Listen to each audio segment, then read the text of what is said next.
Hi, grace and peace to you this morning, for wherever you are watching. Great to be able to talk to you as we look at our passage today, which is from Daniel. So I'd like to just read to you from parts of Daniel chapter 1. In the third year of the reign of Jehoiakim, king of Judah, Nebuchadnezzar, the king of Babylon, came to Jerusalem and besieged it. And the Lord delivered Jehoiakim, king of Judah, into his hand, along with some of the articles from the temple of God. These were carried off to the temple of his God in Babylonia and put in the treasure house of his God. Then the king ordered Ashpenaz, chief of his court officials, to bring in some of the Israelites from the royal family and nobility, young men without any physical defect, handsome, showing aptitude for every kind of learning, well-informed, quick to understand, qualified and to serve in the king's palace. He was to teach them the language and literature of the Babylonians. The king assigned them the daily amount of food and wine from the king's table. They were to be trained for 3 years, and after that they were to enter the king's service. Among these were some from Judah: Daniel, Hananiah, Mishael, and Azariah. The chief official gave them new names.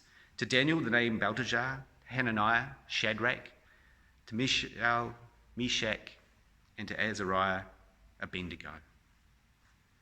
And then on to verse 17.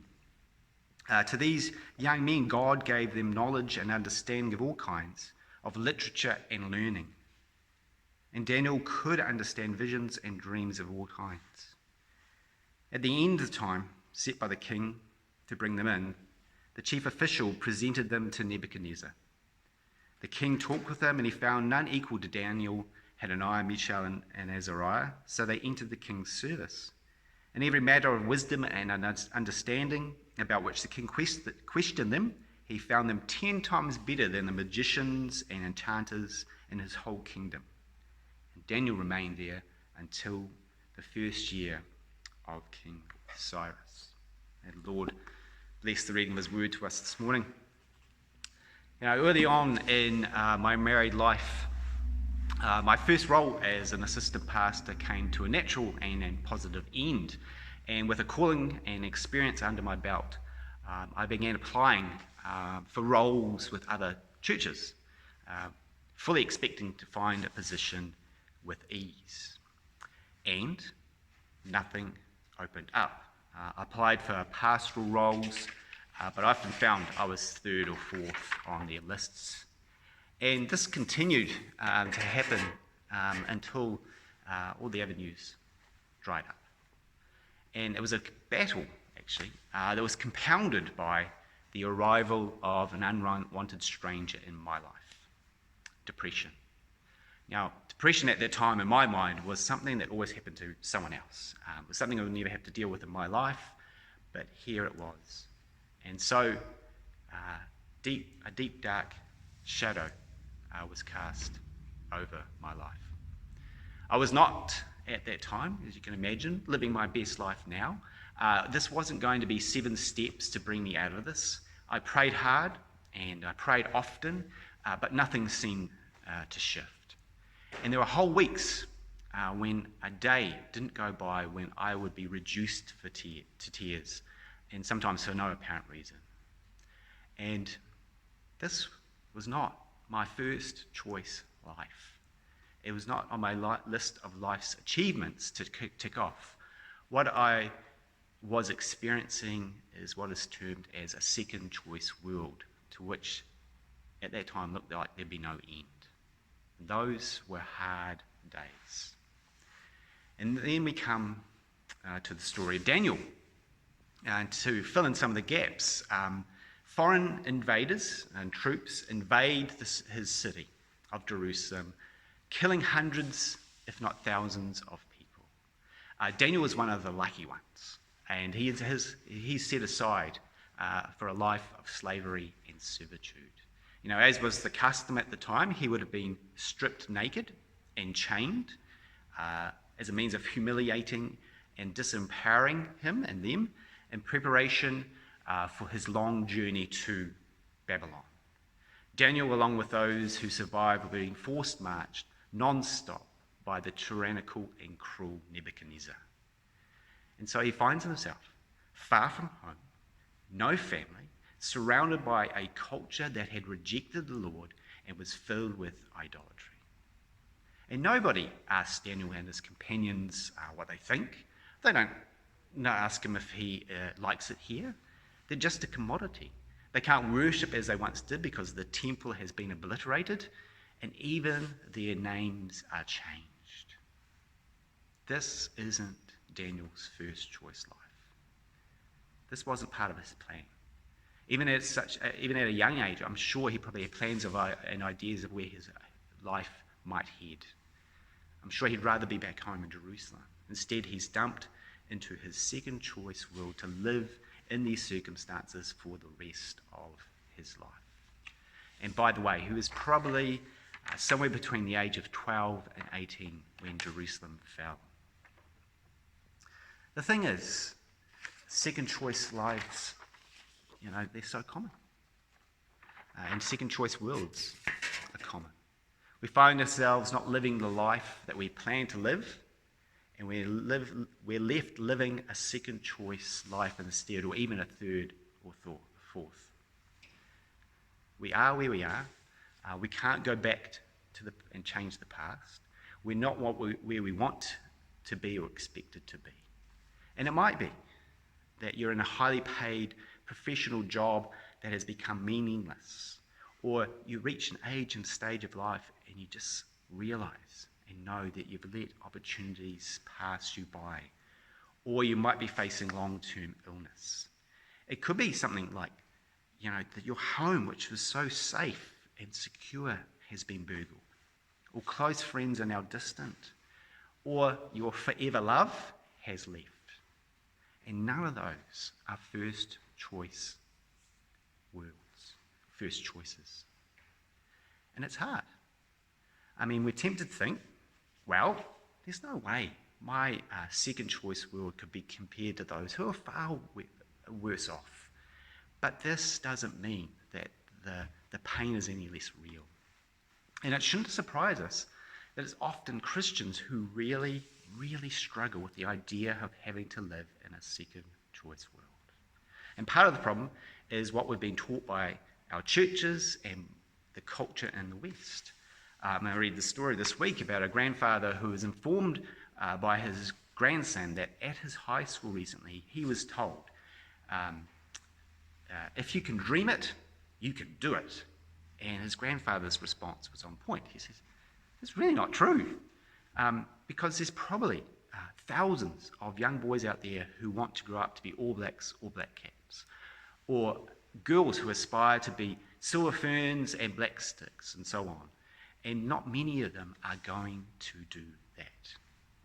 And we Christians, we can have a similar idea that goes, well, if I walk closely with God, and if I live a moral life, and if I give my tithes, and do what's expected of me, He will give me my first choice world. And it's simply not true. Nancy was a follower of Jesus who became convinced there was no God, no purpose, and no hope. And she no longer saw a prospect for a happy and fulfilling future.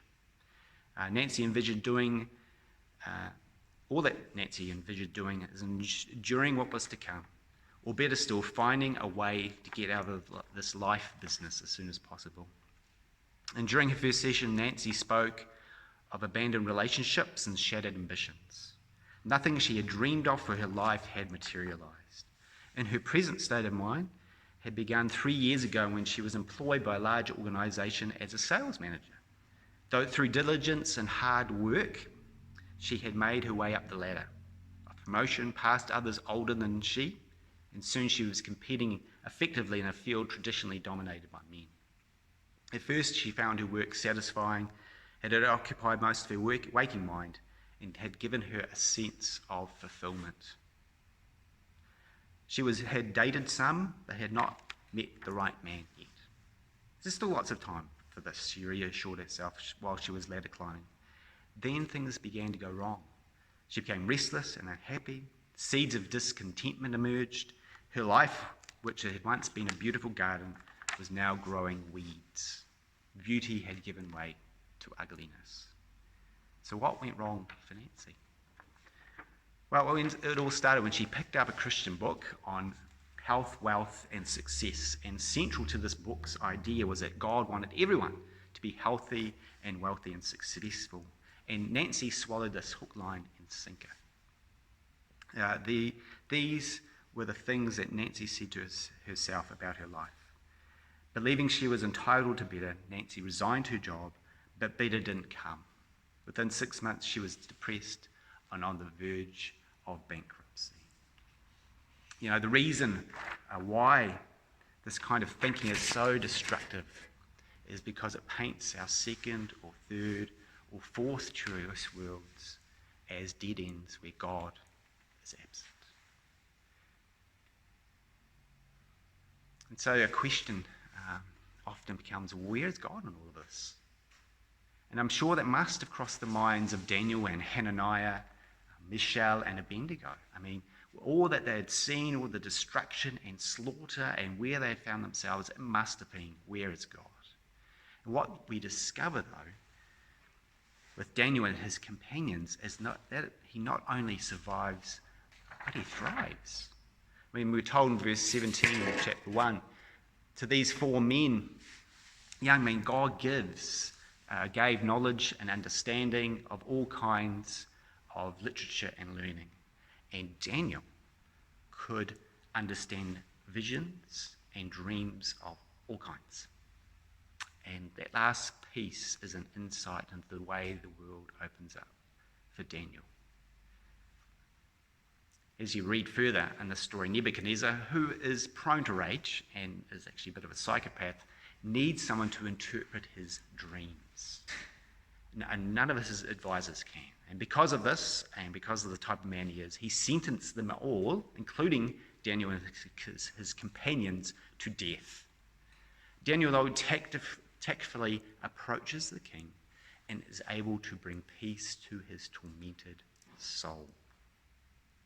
And from that, Daniel and his companions are elevated in the kingdom. You know, God is active and present in their second choice world, but they would never have chosen for themselves. God is present and at work and does good. You know, roughly after a year of sadness and setbacks and closed doors, I just decided that pastoral ministry didn't seem to be, or wasn't to be. And so I applied for a job in a former trade, which was picture framing, and I had the interview. And it went well. And afterwards, though, I had this strange sensation. I had this kind of deep dis-ease in my spirit. Not fear, and not worry, and not anxiety. It was just this sense deep down that this was not meant to be for me. And so I received a phone call which saying I had the job and I had to turn it down and say sorry. And it seemed crazy at the time, and yet this was what God seemed to be saying. Thing was, a week later, I had another phone call to a church in wider South Auckland where I spent 10 years of fruitful ministry. When I emerged from my second choice world chapter, I had actually grown literal fruit, good fruit, tomatoes. We lived in a two-beddy flat, which was on a shared, which was one of 6 on a shared driveway, and I just decided to rehabilitate this low-maintenance garden, and by low maintenance, that meant it was made up of dust and rocks. And in that time, in my dark days, I did this, and the tomatoes became the envy and the talking point of the surrounding neighbours. The thing was, in the garden, in that time, is where I communed with God. And all the while, God was growing fruit in my life too, good fruit. The fruit of renewed empathy and compassion for the broken and the hurting, and those walking through rough times and can't see a way ahead. And so, what's the takeaway from this today? Well, God may be speaking to you, and if you're in a group, you might want to share that. For one, though, in our second choice worlds, which can often disorientate us, are not dead ends. God is not thwarted by these times. God was not thwarted by what happened to Jerusalem and by what happened to Daniel and his companions. God was not thwarted by what I went through. God is able to bring good out of our dark circumstances. And there may be chapters in our lives where we find ourselves in second choice worlds for a time and a reason. And that doesn't mean that God is the architect of these situations, but he is definitely the Redeemer. And the thing is, the same Jesus who overcame all that was done to him in the power of the Spirit is the same Jesus who we worship and is at residence in us. The Holy Spirit can give us the power and the ability to squeeze good out of and in the midst of our second choice worlds. Now, you may be in a place today, this morning, and it may be that you can't even imagine any good coming out of what you're facing. And I can understand that. It can often feel that it's never going to come to an end. And so I'd like to pray for you this morning as I close my message. So let's do that. Yeah, loving God, Lord, we do recognise that life for us doesn't go always as we hope and want it to be. And yet, Lord, I do thank you that you're the God who never abandons us, who never leaves us in those places of darkness, but is a God who can bring the light. And Lord, I just want to in particular pray this morning for those who are facing second or third or fourth choice worlds, and it's hard. It's not where they want to be or expected to be.